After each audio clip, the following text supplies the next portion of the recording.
اعوذ باللہ من الشیطان الرجیم بسم اللہ الرحمن الرحیم قال نبی صلی اللہ علیہ وآلہ وسلم النساء حبائل من الشیطان صدق اللہ العظیم وصدق رسولہ النبی الکریم صلی اللہ علیہ وآلہ وسلم۔ عورت کا فتنہ، اس سے ہر وقت انسان کو محتاط رہنا چاہیے، عورت کے فتنے سے اپنے آپ کو بچانا چاہیے۔ نبی پاک صلی اللہ علیہ وآلہ وسلم کا ارشاد گرامی ہے، آپ نے فرمایا کہ عورت جو ہے یہ انسان کے لیے ایک شیطان کا جال ہے۔ جیسے مچھلیاں پکڑنے کے لیے ایک جال بنایا جاتا ہے اور اس کو سمندر یا دریا میں پھینک دیا جاتا ہے، تو بڑی بڑی چھوٹی چھوٹی جتنی مچھلیاں ہیں وہ اس جال میں پھنس جاتی ہیں، پھر اس کو بندہ اٹھا لیتا ہے۔ شیطان نے اسی طرح یہ جال بچھایا ہے، مسلمانوں کے ایمان خراب کرنے کے لیے عورت کو جال بنایا گیا، عورت کو جال بنایا گیا۔ عورت جو ہے یہ انسان کے لیے سب سے بڑا خطرہ ہے ایمان کے لحاظ سے۔ ایک پیغمبر جن کا نام نامی اسم گرامی حضرت شمعون علیہ السلام ہے، شمعون علیہ السلام ان کا نام ہے، پیغمبر ہے۔ قدرت کا نشان کہ اللہ رب العزت نے ان کے سارے جسم پر بال ہی بال بنائے ہوئے تھے، سارے جسم پر بال تھے ان کے۔ یہ شمعون علیہ السلام اتنے طاقت اور قوی آدمی تھے کہ 1000 آدمیوں سے اکیلا لڑتے تھے، اکیلا 1000 آدمیوں سے لڑتے تھے۔ اب ایک فوج سے لڑنے جاتے تھے، پھر اس کو جو نا لڑتے تھے، اس سے اس کو نکال دو باہر، تو 1000 50,000 اکیلا وہ پیغمبر لڑتے تھے۔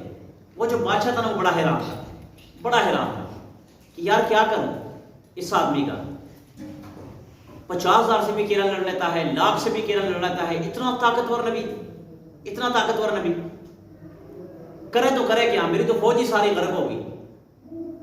کسی نے مشورہ دیا کہ ایسے کرو، اس کی بیوی جو ہے نا، اس کی بیوی، اس کو کسی طریقے سے چال میں لایا جائے اور اس کو ہاتھ میں لایا جائے، پھر جا کے اس نبی کو پکڑا جائے گا۔ اب بڑے طریقے سے اس کی بیوی کے پاس پہنچے، نبی شمعون علیہ السلام ان کا نام ہے، نبی۔ اور اگر آپ کہو گے پیغمبر کی بیوی کیسے بگڑ گئی، تو پھر یہ بتاؤ لوط علیہ السلام کی بیوی، اس کا کیا بنا؟ لوط علیہ السلام تھے ان کی بیوی، وہ بھی ساتھ نہیں دے رہی تھی، اولاد نے ساتھ نہیں دیا۔ نبی پاک صلی اللہ علیہ وسلم کی خود آپ دیکھ لیں، چچوں نے ساتھ نہیں دیا۔ بیوی کے پاس آئے تو بیوی کو پیسے دیے، کچھ روپے کی لالچ دی، کچھ عہدے کی لالچ دی کہ آپ نے کسی طریقے سے اپنے خاوند سے پوچھنا ہے، اپنے خاوند سے پوچھنا ہے کہ کس طرح آپ کو گرا جائے گا اور آپ کی کون سی کمزوری ہے کہ جس سے آپ کی پکڑ ہوگی۔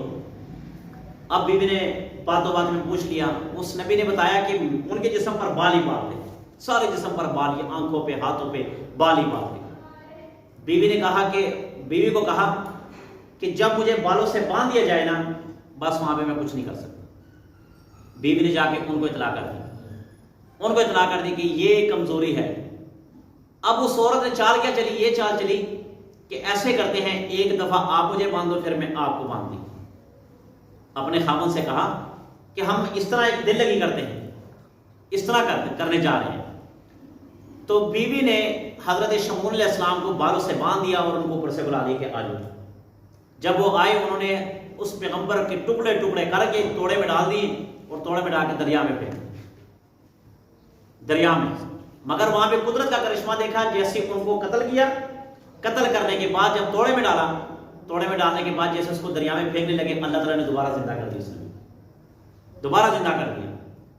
بات کرنے کا مقصد یہ ہے کہ عورت کا فتنہ، اب دیکھو عورت کی چال میں آئے، نبی کی کمزوری اس کو بتا دی، حالانکہ نبی سب کمزوریوں سے پاک ہے، نبی کا ایمان مضبوط، نبی کبھی انسان ہوتا ہے پوری امت میں۔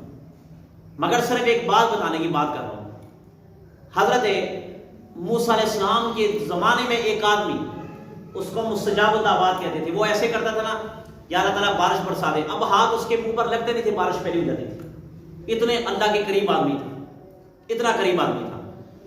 اگر یہ کسی چیز کی طرف اشارہ کرتا تھا کہ یہ بکری ہے، یہ میرے پاس آ جائے، تو اسی وقت اللہ دعا قبول کر کے اس کو پاس بلا دے، اتنا یعنی کہ اللہ تعالیٰ نے اس کی زبان میں تاثیر رکھی تھی۔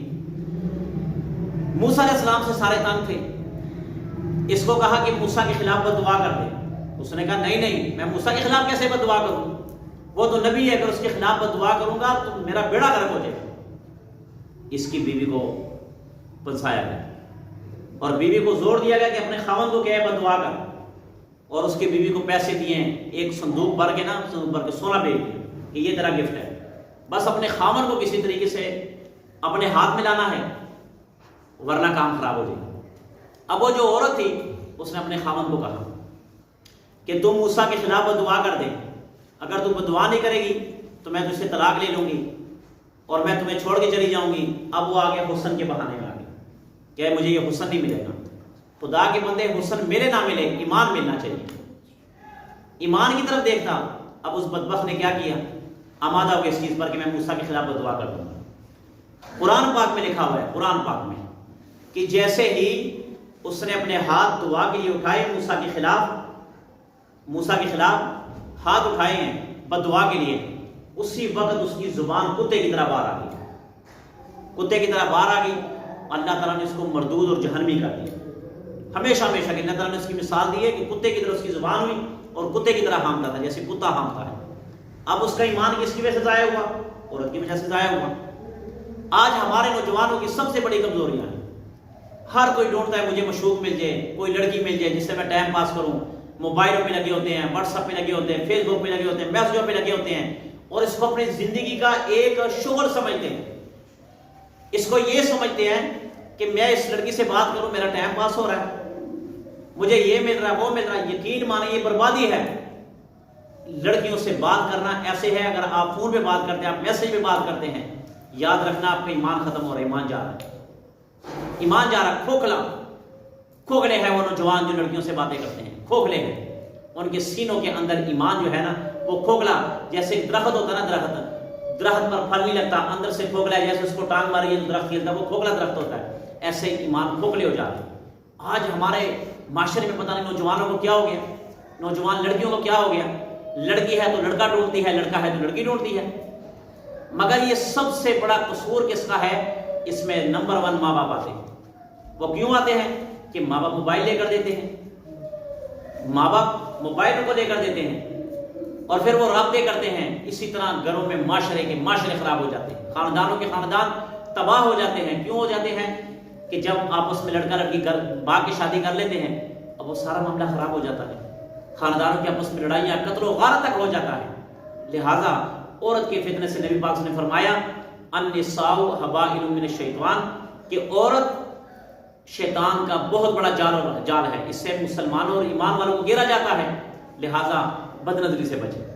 بازار میں جا رہے ہیں، کوئی عورت گزر رہی ہے، آنکھیں نیچے ڈالیں. جہاں پر بھی ہو عورت کو مت دیکھیں، لڑکی کو مت دیکھیں. اس کا زہر ایسے ہوتا ہے، حسن کا زہر جو ہوتا ہے نا وہ سینے پر جا کے ایمان پہ لگتا ہے. جا کے جب وہ ایمان پہ لگتا ہے، ایمان کو کھوکھلا اور کمزور کر کے رکھ دیتا ہے. جب بھی عورت کی نگاہ پر پڑے، یاد رکھنا جب آپ کے سامنے حسین و جمیل لڑکی گزرے اور آپ نے آنکھیں نیچے کر لی، یاد رکھنا قیامت کے دن یہ جیسی آم کی آنکھ نیچے ہوئی، اس کے بدلے میں آپ کو ایک گھور ملے گی، آپ کو گھور ملے گی. اور اگر آپ اس کو آنکھیں پھاڑ کے دیکھتے رہیں، ایک تو ایمان کمزور، دوسری جو گھور ملنی تھی وہ نہیں ملی. انسان کا ایمان اور ذائقہ نہیں، وہ جو محبت اور دین میں محبت اور عشق ہوتی ہے اس کا ذائقہ نہیں رہتا ہے. اللہ سے دعا ہے جو مجھ کا حسن. بسم اللہ الرحمن الرحیم، الحمدللہ رب العالمین والعاقبۃ للمتقین والصلاۃ والسلام علی سید الانبیاء والمرسلین. الہ العالمین جو مجھ کا حسن اس پر عمل کرنے کی توفیق عطا فرما. تمام عالم اسلام کو یا اللہ ان گناہوں سے بچنے کی توفیق عطا فرما. الہ العالمین ملک پاکستان کی حفاظت فرما، ملک پاکستان کی سرحدوں کی حفاظت فرما. آمین برحمتک. اللہ اکبر.